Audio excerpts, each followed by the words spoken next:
Hello, friends. I'm Jonathan Pishner with Apex Counseling, and today we're going to continue our series on thought processes that create people's negative emotional states and things a person can do to help themselves.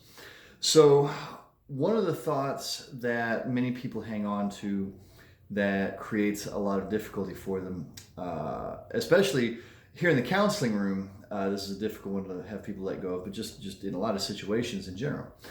A lot of people really truly believe that there are situations that they really have to worry about. Like the worry is the default natural state for a lot of the circumstances that we find ourselves in.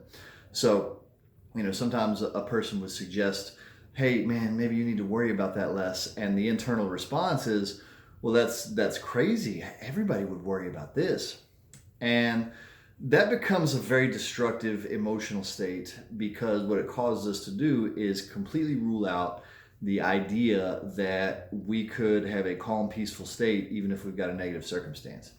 So let's talk about how that happens. Because, if we think about the negative circumstances we might find ourselves in, a great one that's happening right now in the news at the time I'm recording this is when the stuff with the coronavirus is really big. A lot of people would arrive at the conclusion that they absolutely have to have an anxious emotional state over that negative circumstance. Many people, when they're riding in their cars, they're going to work and they perceive the situation they're in to be massively unsafe. So they arrive at the idea that they must worry about that they must worry, that they have to maintain a negative emotional state, a state of fear. Parents get this a lot. Parents, if you have a 16-year-old, 17-year-old who is out at a party or something, many parents arrive at the idea that they must be in a state of worry, that is not optional for them to have to be in a worry state. So the belief that I have to worry, that's the only sane thing to do, that's an intensely destructive belief. So here's how a lot of people arrive at that. First and easiest is because this is one of those beliefs that you can find a lot of people to co-sign. You ask 100 people, 99 of them might co-sign that you absolutely need to be scared about the coronavirus thing that's happening right now. You ask a bunch of parents, out of 100, 99 of them might endorse, yes, you need to sit at home and worry about what your teenager is doing right now. So this is a belief that it's not like some of the beliefs we've talked about before. This is one where a lot of people will endorse what you're doing. Our cultural view is that there are certain things that it just makes good sense to sit around and worry about. To the extent that many people would have the belief of, well, if you don't worry about this, you must be crazy. There must be something wrong with you. So societally, this is very much endorsed. So it's no wonder that people would easily arrive at this because that's what their neighbors, their friends, their parents, and everybody else around them is doing. So why wouldn't they do it too? That's the only thing they've seen. That's the only thing that makes sense to them. And one of the reasons this is such an important one to pay attention to is because not only is worry useless in a lot of situations, especially ones where we don't have control, it actually creates the problem of it makes the problem situation far more likely to occur. Let's take a couple ones I brought up. If you're riding in your car and you're on your way to work, but you're in a state of worry about what everybody else is doing, that means that you are actually putting yourself at a higher likelihood of making a mistake and causing yourself to have a car crash. When we're talking about executing either a simple or a complex skill, a person who's in a calm and relaxed state versus a person who's in a worry state, the person in the worry state is more likely to make errors. So that's a situation where worry is not only useless, it's destructive. Same thing with the virus thing. I mean, every 3 or 4 years we have some kind of sickness that's supposed to kill us all. Swine flu, bird flu. I think Ebola was last. Now it's coronavirus. When you sit around in a worry state, one of the things that happens is your body gets stressed. Your body gets stressed, your immune response goes down. actually you put yourself at more risk of becoming sick the more you maintain a worry state. So these are actually really good examples of why worry is not only a problem just because it feels bad, it actually makes the thing more likely to occur that you're sitting around worrying about. Matter of fact, that's why this belief gets so easily reinforced, because let's say I worry about having a car crash, and I'm worried, and then I finally have a car crash, and it's almost like that belief is now proven. Like, oh man, well, I should have been worried about that, so I've got to worry even harder about it next time. Well, what's going to happen next time? Now I'm even more likely to have some sort of fender bender, and that worry is going to be continually reinforced. That's why this type of belief is really hard to fight for a lot of people. So, as I've done with everything else in this series, I'm going to suggest a couple of antidotes for those who might be able to apply them. And some people might not be able to apply them. Some people might need to seek out a counselor to get further assistance in letting go of this negative belief set. But the two antidotes for this, number one, is being able to accept your circumstances for what they are. Because what our worry really is, it's our fear of the circumstance that we're not wanting to happen, and it's like a rejection of the possibility that it can happen.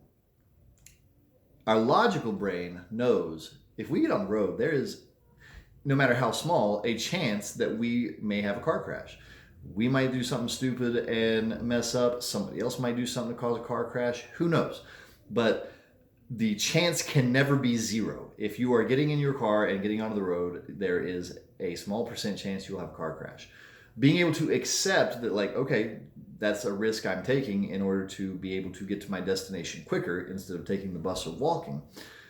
The acceptance of that is one of the first parts to work with, because your worry is like trying to reject that this is just a possibility that might occur. Matter of fact, that's why we have things like seat belts and cars that have like crumple zones and all these crazy things, airbags, because no matter what, we can never reduce the chance to zero. If there was a chance we could reduce the chance of a car crash to zero, we wouldn't need all that stuff. Same thing with getting sick, or with your teenager doing something crazy.